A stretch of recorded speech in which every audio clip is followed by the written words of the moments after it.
404 verses in Revelation.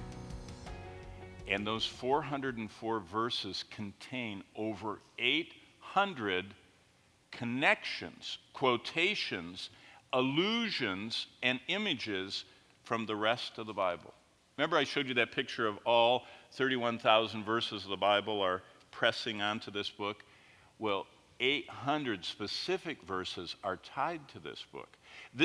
Revelation is the most connected book in the Bible. By the way, you heard in the previous hour the transmission of the scripture as Dr. Davis was explaining it. Did you know that when they went through the writings of the early church, they call them the post-apostolic fathers, and then they call them the ante-Nicene fathers. Those are just historical little tags they put on. And they looked at their sermons. Like right now, my teaching could also be a sermon. And if it was transcribed in the future and people looked at it, you've noticed I've quoted several verses. I quoted from Romans 5. I quoted from, I just keep quoting from these verses. All sermons have verses quoted.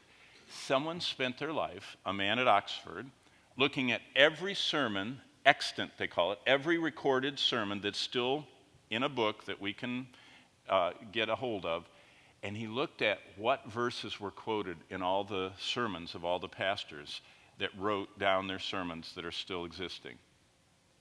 He found out there's only one book in the whole Bible that every verse was quoted, and it isn't Romans. I'm talking about in every sermon that's recorded from every pastor of every church in the first 4 centuries of the church.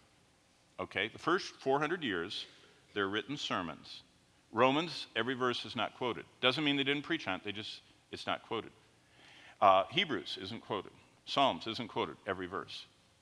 Every verse of the book of Revelation can be reproduced from the sermon. Do you know what that means?